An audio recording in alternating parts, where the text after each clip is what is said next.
শোনো, ইন্না রোকা ওয়া তামাইমা ওয়া তিওয়ালা শিরকুন, জনগণকে জানিয়ে দিও ঝাড় ফুঁক শিরক, মাদুলি ঝুলানো শিরক, স্বামী স্ত্রী। আসসালামু আলাইকুম ওয়া রাহমাতুল্লাহি ওয়া বারাকাতুহু। আলহামদুলিল্লাহ, একটা বিষয় নিয়ে খুবই কি টানাটানি হচ্ছে। ঝাড়ফুঁক কি দেওয়া এবং ঝাড়ফুঁক কি করে টাকা নেওয়া যাবে না, এই সম্পর্কে বেশ আহলে হাদিসদের খুবই মাথা চুলকাচ্ছে। তারা তারা নিজে ঝাড়ফুঁক করতে পারে না, তারা জিন বশ করতে পারে না, এই জন্য তারা ভয়ে মরে। তার জন্য তারা ফতোয়া দিচ্ছে যে না, ঝাড়ফুঁক করা চলবে না, ঝাড়ফুঁক করে টাকা নেওয়া যাবে না, এই সম্পর্কে তারা ফতোয়া দিচ্ছে। তো আমরা দেখব ফতোয়া সিদ্দিকিয়া মেজলা হুজুর পীর রহমাতুল্লাহ তিনি লিখেছেন এই কিতাব থেকে। আমরা দেখব বিস্তারিতভাবে এর উত্তরটা হলো, আমরা দেখি যে ঝাড়ফুঁক বা তাবিজ লিখিয়ে ধার্য সম্বন্ধে হানাফি ফিকার কিতাবে কি বলে এবং কোন দৃষ্টিতে ইমামে আজম আবু হানিফ রহমাতুল্লাহ আলাই ওয়াকে জায়েজ বলেছেন, তা বিস্তারিত আমরা দেখব। মুসলিম শরীফ 224 পৃষ্ঠায় লিখেছে হজরত আবু সাঈদ খুদরি রাদিয়াল্লাহু তাআলা আনহু। মুসলিম শরীফ, এটা হাদিস, এটা কোনো ফুরফুরার কিতাব নয়, এটা হচ্ছে হাদিস। এখানে কি আবু সাঈদ খুদরি রাদিয়াল্লাহু তাআলা আনহু বলেন যে আল্লাহ রসুলের জামানায় কোনো এক গ্রামের দলের সর্দারকে সাপে বিষ ঝাড়িয়ে কতগুলো ছাগল নাসাই হাদিসে অনুযায়ী 30টি ধার্য করেছিল। আল্লাহ রসুলকে এই বিষয়ে জিজ্ঞাসা করা, তিনি আর বলেছিলেন যে তোমরা তাহাদের নিকট হতে যে ছাগলগুলো গ্রহণ করো যাহা ধার্য হয়েছিল, তাই তোমাদের সহিত আমার অংশ নির্ধারিত করো। তারপরে হজরতে ইমামে আবু হানিফা উক্ত হাদিসের দ্বারা কোরআন শিক্ষা দেওয়া ধার্য করা নিষেধ করেছেন, ঝাড়ফুঁকের প্রতি ধার্য জায়েজ বলেছেন। তাহলে এখানে জায়েজ বলেছেন। তারপরে এটা বুখারী শরীফ, ফুরফুরা শরীফের কোনো কিতাব নয়, এটা বুখারী শরীফ 2য় খণ্ড 854 পৃষ্ঠা লিখেছে হজরত আব্বাস থেকে হাদিসটা বর্ণিত। ঝাড়ফুঁক করে ছাগলগুলো ধার্য সম্বন্ধে আল্লাহ রসুলকে জিজ্ঞাসা করা হলো, তখন তিনি কি বললেন, তিনি বললেন যে তোমরা কোরআনের প্রতি মূল্য ধার্য করে উপযুক্ত কার্য করেছ। এই হাদিসি সম্বন্ধে বুখারীর টিকায় মুহাদ্দিস মাওলানা আহমদ আলী সাহারানপুরি তিনি লিখেছেন যে তৌজির লেখক বলেছেন যে হাদিসটি ইমাম আবু হানিফার জন্য প্রমাণযোগ্য কথা আছে, তাই তিনি কোরআন শিক্ষা দিয়ে মূল্য গ্রহণ করা নিষেধ করেছেন। আমি টিকাকার বলেছি হাদিসটির অর্থ যে ঝাড়ফুঁকের প্রতি মূল্য ধার্য করা ইমামে আবু হানিফা নিষেধ করে নাই।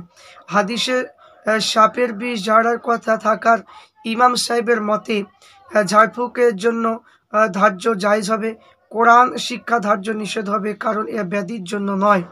তো এখানে এখানে আহলে হাদিসদের যে আহলে হাদিস এবং লামাজেবিদের যে কথাটা বলছি, তাদের সেই কথাটা তাদের খারিজ হয়ে গেল। তাহলে তাদের কথাটা মানা চলবে না।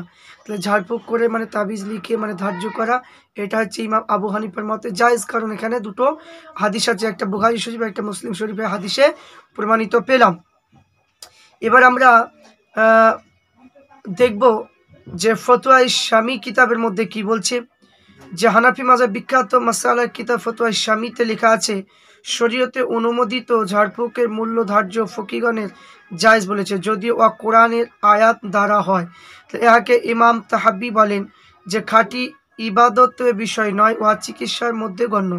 তো হজরতে আমির বিন সোহাইব তার পিতা দাদা হতে বর্ণিত, একদা আল্লাহ রসুল তাহাদের নিদ্রায় ভয় পাওয়া নিবারণের জন্য কতকগুলো কথা শিক্ষা দিয়েছে।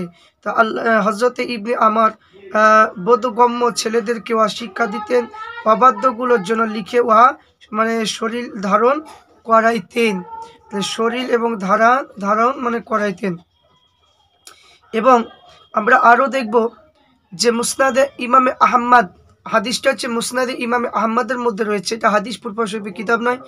সেই কিতাবের 181 পৃষ্ঠায় লেখা আছে তিরমিজি শরীফ এটা হাসান বলেছেন। এই হাদিসের দ্বারা প্রমাণিত হলো তাবিজ লিখে ধার্য করা হচ্ছে জায়েজ।